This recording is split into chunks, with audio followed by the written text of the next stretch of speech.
Hey Charles, how's it going today? And I'm glad to be back on the show.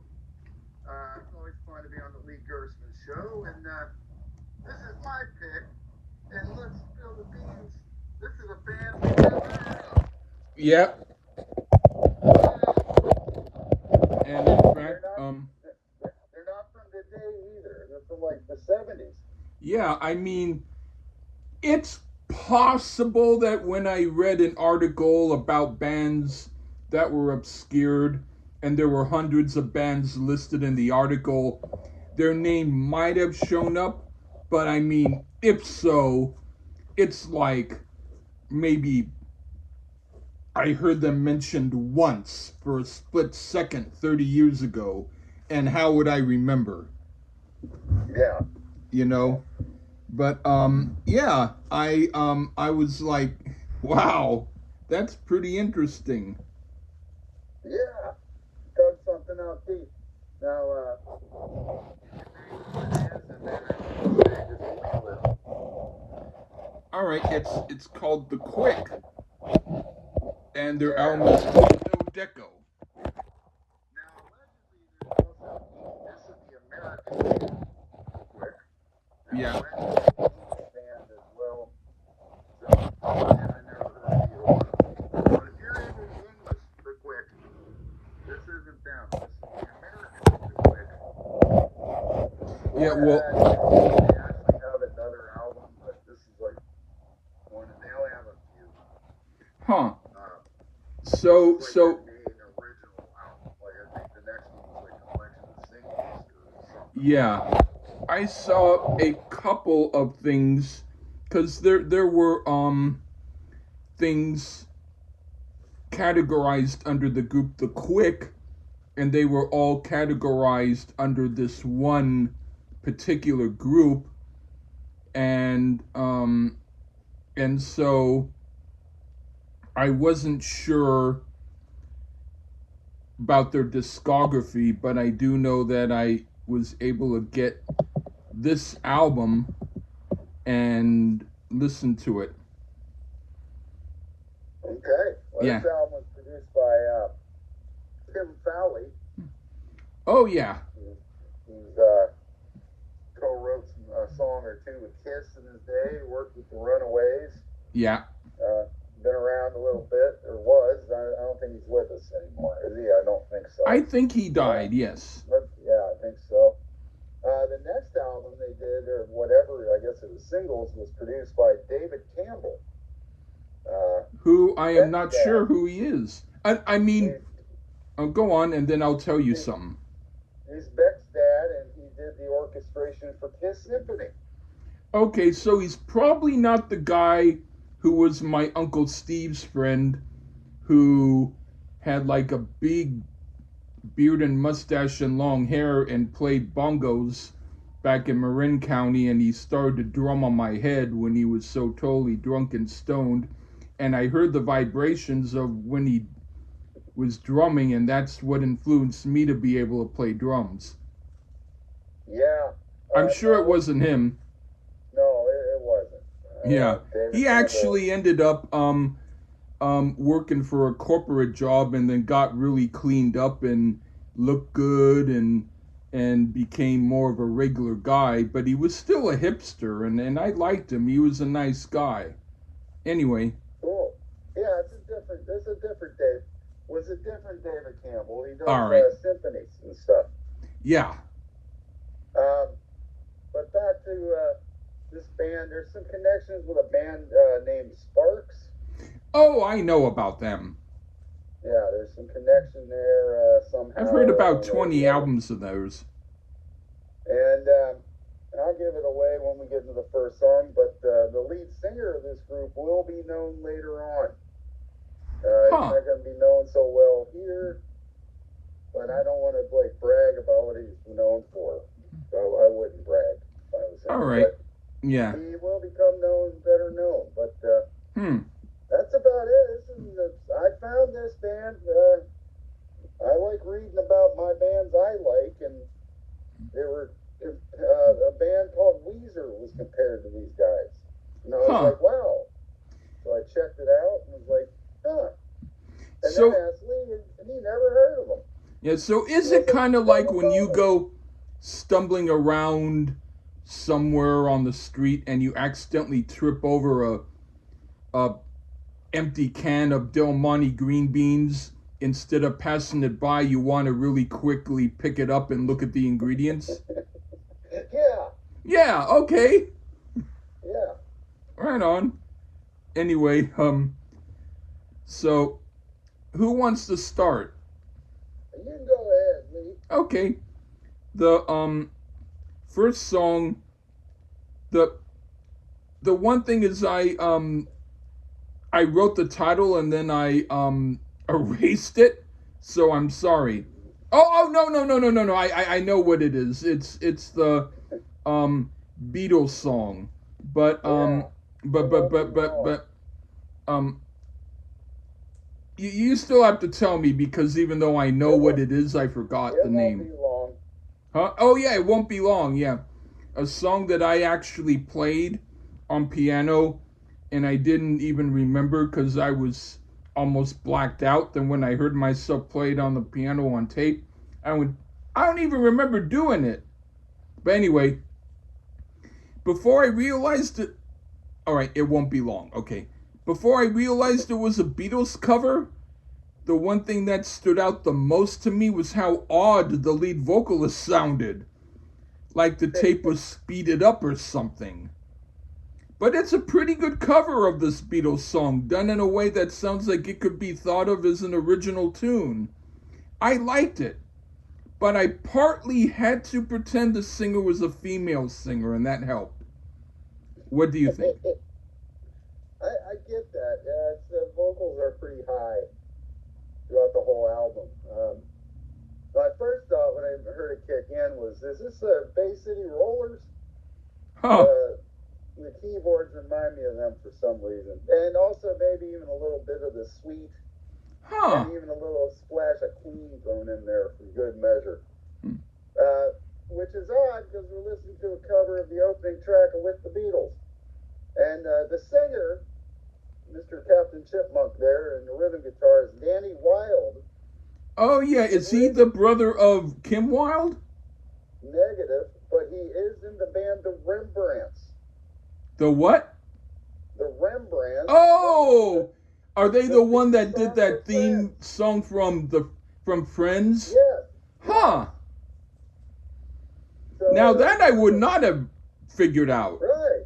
Well, then when the Rembrandts wore their Beatles love on its sleeve as well, apparently. So this is a peculiar cover due to the use of the electric piano, mimicking guitar parts rather, and it's arranged slightly different from the original, so A for effort there. I thought the a cappella breakdowns about the best thing of the cover for me. It's a passable cover of this way forgotten Beatles track, so I suppose we're starting off really okay here. I think fans of the Sweet or Bay City Rollers would probably love it. I just find it okay, but I think they would love it. Okay. What did you think of No No Girl? Got some slight ELO feel here with that classical thing starting the song off, but then it goes into some straight rock. That palm mute riff is pretty good. There is a bit of playful feel to this number. The guitar player is named Stephen Huffsetter, and he's actually pretty good. The second verse has a build-up element from the first verse, which is actually really a wonderful thing to these tired ears. Overall, I actually enjoyed this a bit more than the Beatles cover, even if it is a bit bratty. That's them high vocals. Huh. I put the beginning part with chopsticks, played like a cool rock song, is one of the most original things I've heard. And it's awesome.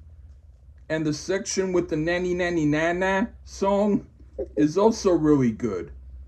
And the song itself is quite good. Again, the vocalist sounds like something odd happened to the master tape of his singing, but I'm able to, if not overlook it, at least adjust to it. And the band is quite good, and so I'm enjoying this so far. Right on. All right, now for playtime. I don't know the beginning piece that they use in this song. It's a well known classical tune that I somehow never knew who did it or what it was called. But they incorporate it really well in this, and the song works well with it. This band is able to do stuff other bands couldn't. They have a good sense of classical music in their sound that fits this type of new wave music better than most progressive rock or heavy metal does. It's a well done tune and I like it, and even the singer is starting to sound almost normal. What do you think? Yeah, and I said the same thing. I think there's a famous piece on the keyboards to start this off. I'm not sure what it is either, but it's like the second track with some of that classical element. So I think ELO again had to be a big influence on these guys.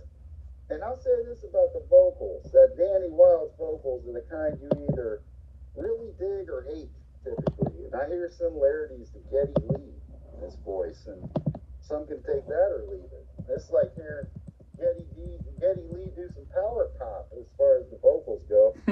This would go okay on a 70s playlist, this song, but it didn't stand out as too spectacular for me. It's an album filler for me, but I didn't hate it either. Okay. What did you think of Hillary? Pure power pop here. I hear the things that Weezer and similar bands would go on to do later.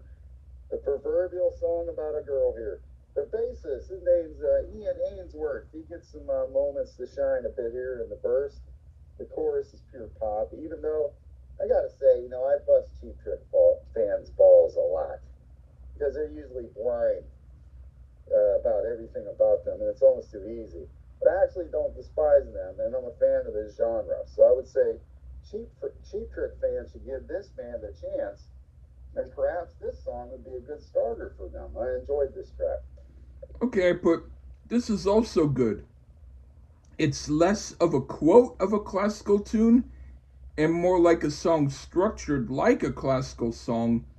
So at first it was less impressive until I continued hearing it and realized it was as impressive, but it needs to be heard on its own because if I were to consider which song of the first four I liked the least, I would pick this by 1%, only because the surprise factor was missing. But that is only a technicality because I think they're still going strong. Okay, now for Anybody. The first of the original songs that aren't at all related in any way to classical music, because the cover of the Beatles song was not classical either. And this is great. It's a fun song that I could group to at a party. Right on.